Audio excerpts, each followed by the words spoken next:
नमस्कार दोस्तों, एक बार फिर मैं हाजिर हूं अपने YouTube चैनल पर एक नया अध्याय लेकर जिसका नाम है समास।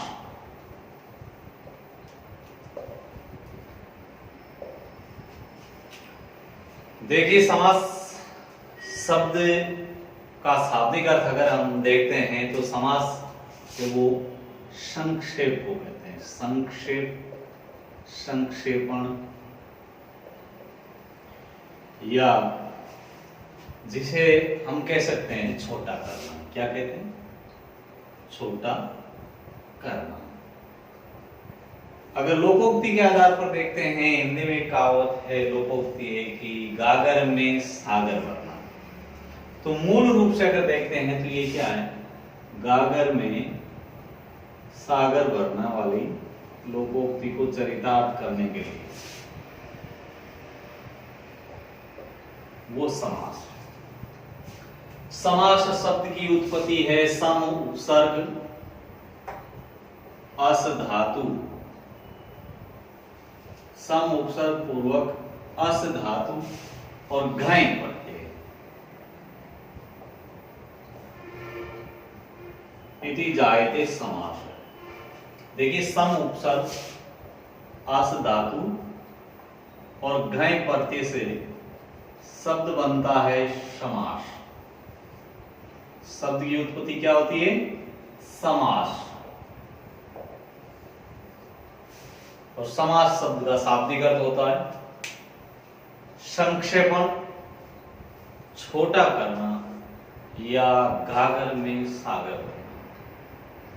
देखिए कि संधि की परिभाषा में हमने लिखा था कि दो वर्णों का मेल, दो वर्णों का मेल तो क्या है? संधि। दो वर्णों का मेल क्या है? संधि। या दो पदों का मेल है, दो पदों का मेल, वो होगा आपके समास। दो या दो से अधिक पद हो सकते हैं। दो वर्णों का मेल तो है वो आपका संधि कहलाती है, जबकि दो पदों का मेल है वो क्या कहलाएगा? समास। अब ये बात है कि पद क्या है?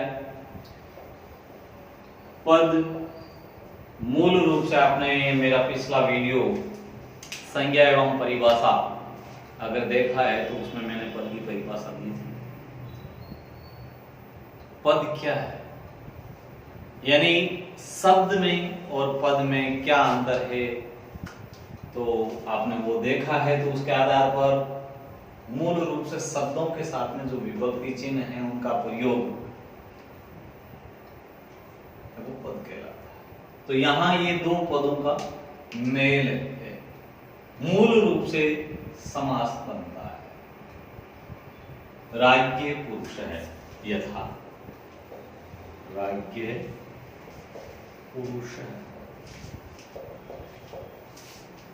दो अलग अलग पद, लेकिन इससे शब्द बनता है राज।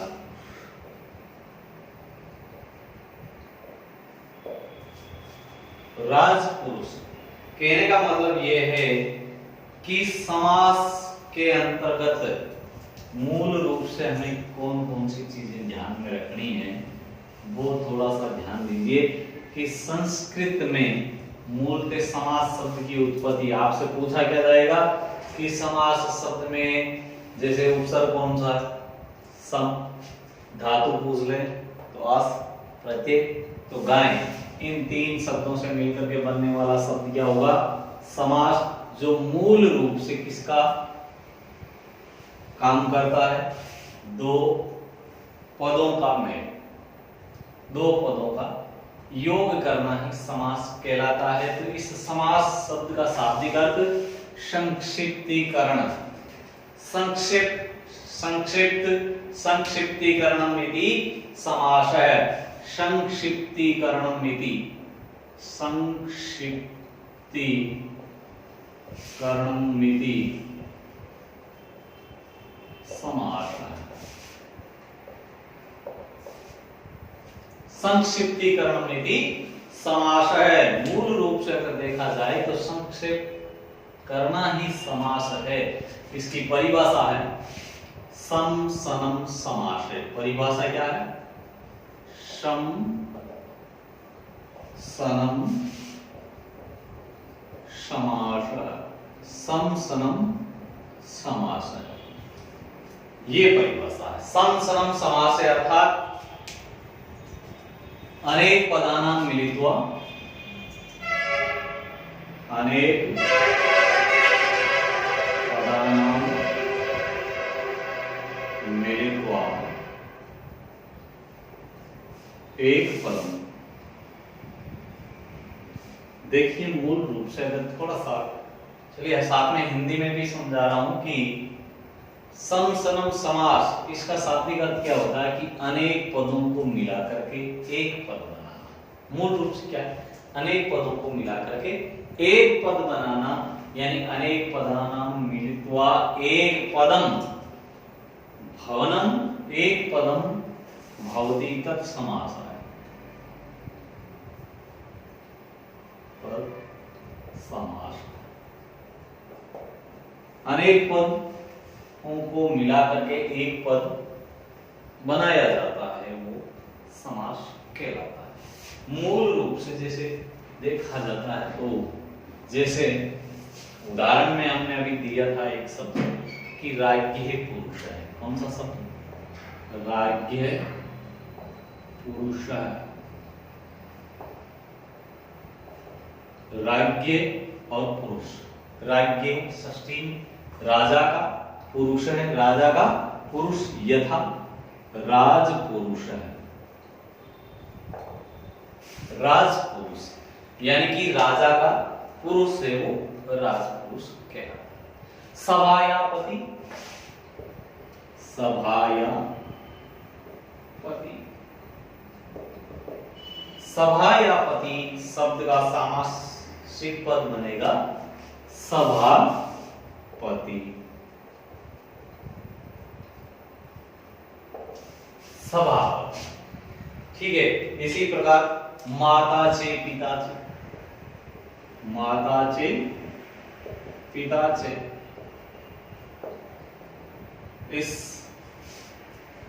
का सामासिक पद, ये समास विग्रह है और इसका सामासिक पद बनेगा माता पितरो।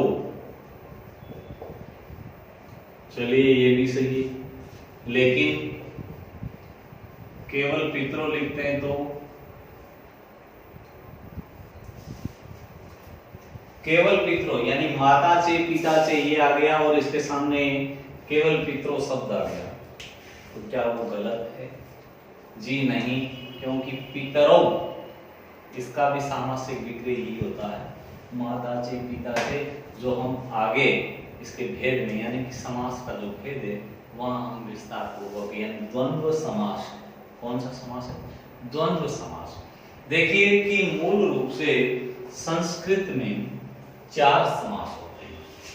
समास के भेद अगर हम थोड़ी सी जानकारी लें समास के भेदों के बारे में, तो समास है वो 4 प्रकार के। कितने प्रकार के? 4 प्रकार के होते हैं। मूल रूप से समासस्य भेदा, समासस्य भेदा, समास के भेद 4 है। कितने भेद हैं? 4 है। भेदा संधि, 4 भेद होते हैं। 4 भेद होते हैं। कौन कौन से? अव्ययी भाव,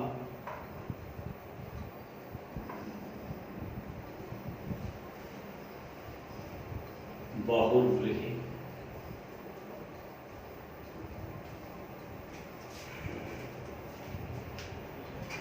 तत्पुरुष समास, तथास्थ द्वंद्व समास। मूल रूप से ये 4 भेद होते हैं। संस्कृत के अंतर्गत समास के मुख्य भेद 4 हैं।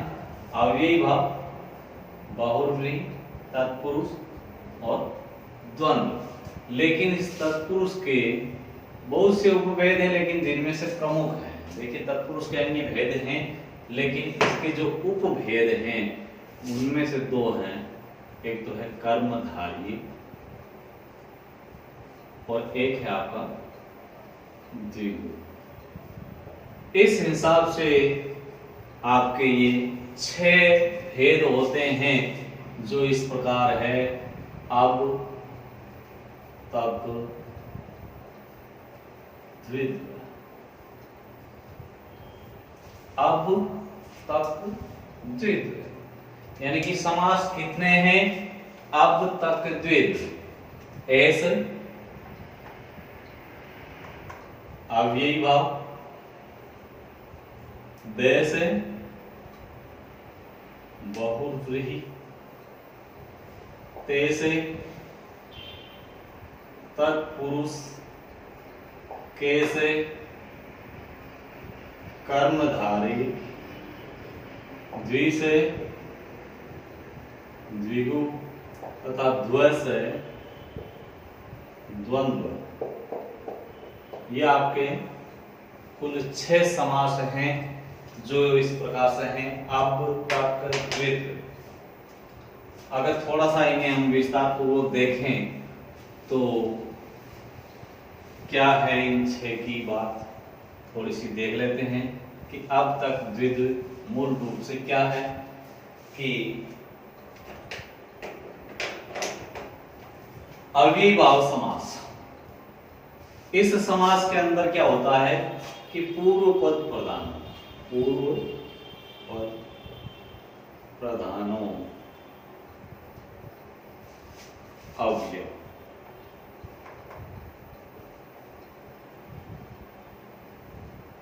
पूर्व पद प्रधानों अव्यय का, जिस समास का पूर्व पद, यानी कि देखिए कि पहला पद प्रधान है, वहां अव्ययी भाव समास होता है। बहुव्रीहि में क्या होगा? अन्य पद प्रधान,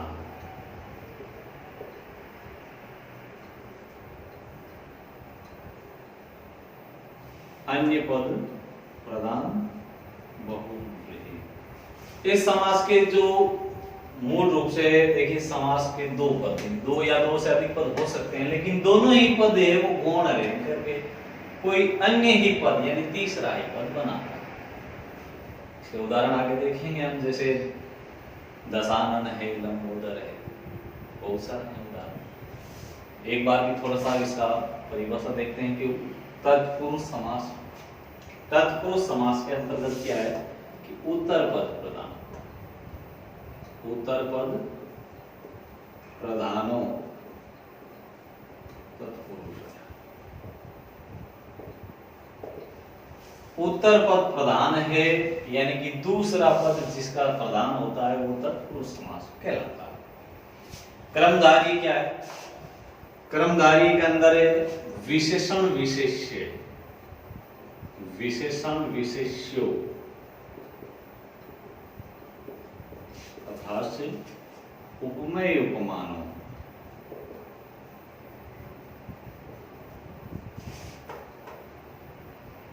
विशेषण विशेष्य या उपमेय और उपमानों, यानी कि जिस समास का पहला पद विशेषण या विशेष्य है, या फिर पहला पद उपमेय और उत्तर पद उपमान, वहां कर्मधारी समास होता है। द्विगु समास में क्या है? संख्या पूर्व द्विगु, संख्या पूर्व द्विगु। कहने का मतलब यह है कि ऐसा समास जिसका पहला पद संख्यावाचक है। क्या वास्तव में संख्या, पहले पद में संख्या हो तो वहां सभी जगह द्विगु होता है? जी नहीं, क्योंकि इसके लिए भी कुछ आगे की चीजें होती है जो आप अगले वीडियो में देखेंगे कि संख्या पूर्व द्विगु आपको मूल रूप से वहां बताऊंगा कि संख्या, केवल संख्या, पहले पद का संख्यावाची होना ही जरूरी नहीं होता है। हाँ, संख्या होगी, बिना संख्या के द्विगु नहीं होता, लेकिन संख्या किस आधार पर होगी वो भी। द्वंद्व समास क्या है? उभयो पद प्रधान है, उभयो पद प्रधान, यानी ऐसा समास जिसके दोनों पद प्रधान। देखिए दोनों ही पद प्रधान है, वहां द्वंद्व समास होता है। जिसका केवल पहला पद प्रधान हो वहां अव्ययी पद, अन्य पद प्रधान हो वो बहुब्रीहि, दूसरा पद यानी उत्तर पद प्रधान हो वो तत्पुरुष है। जिस समास का पहला पद विशेषण, उत्तर पद विशेष्य या पहला पद उपमेय और दूसरा पद उपमान है वहां कर्मधारय होता है। और जिस समास का पहला पद संख्यावाची हो वहां द्विगु समास होता है। और ऐसा समास जिसके दोनों ही पद प्रधान है वहां द्वंद्व समास होता है। चलिए समास के अंदर हम देखते हैं कि मूल रूप से समास किनका किया जाता है। ये तो थे आपके समास, दो बिंदु थोड़े से विशेष रूप से हैं, उन्हें थोड़ा ध्यान से देखना। आप अगर लिखना चाहो तो आप आसानी से लिख सकते हैं, क्योंकि समझना बहुत जरूरी होता है, रटने से काम नहीं चलता। आप कोई भी चीज है उसे समझेंगे तो आपके लिए सरल है। सबसे जरूरी ये है कि समास में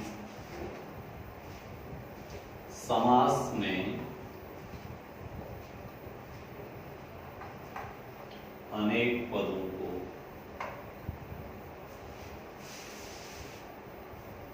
एक पद बनाया जाता है।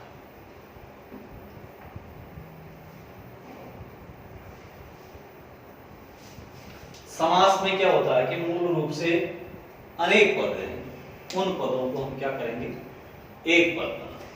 मूल रूप से हम क्या कर रहे हैं कि जो अनेक पद हैं उन अनेक पदों को हम क्या कर रहे हैं, एक पद बना सकते हैं। दूसरी चीज में हम कहते हैं कि जो मिले हुए पद है वो मिले हुए पद अपना अर्थ देते हैं। मिले हुए पद भी क्या करते हैं, अपना अर्थ देते हैं, लेकिन साथ ही वे सामूहिक अर्थ भी देते हैं। सामूहिक अर्थ भी देते हैं। जो अलग अलग पद हैं वो अपना अर्थ तो दे ही रहे हैं, लेकिन जब वो एक साथ होंगे तो भी अपना अर्थ देंगे। जैसे देख लीजिए आप कोई भी, माताचे पिताचे, माताचे पिताचे, ये भी दे राज्य पुरुष है।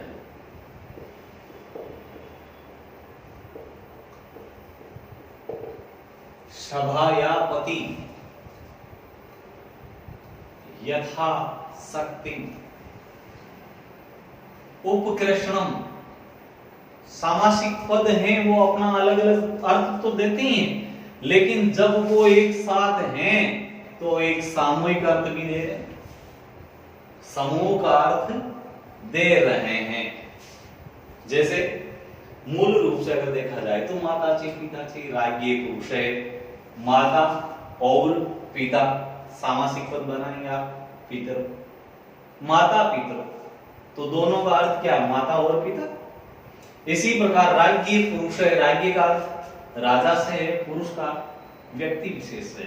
तो यहाँ राज्य पुरुष है, राजा का पुरुष, तो यहाँ शब्द बनेगा राजपुरुष, जो अपना अर्थ दे रहा, ये अलग अलग अर्थ दे रहा।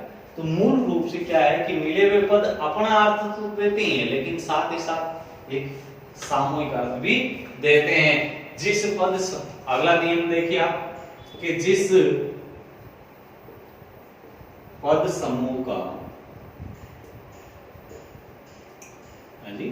जिस पद समूह का अर्थ नहीं है, यानी कि ऐसा कोई पद समूह जिसका कोई अर्थ नहीं है, तो वहां वो सामासिक पद ही नहीं। जिस पद समूह का एक सामूहिक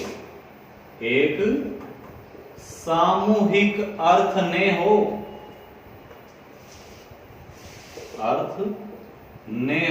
तो वह सामासिक पद नहीं है, वह सामासिक पद नहीं होता है।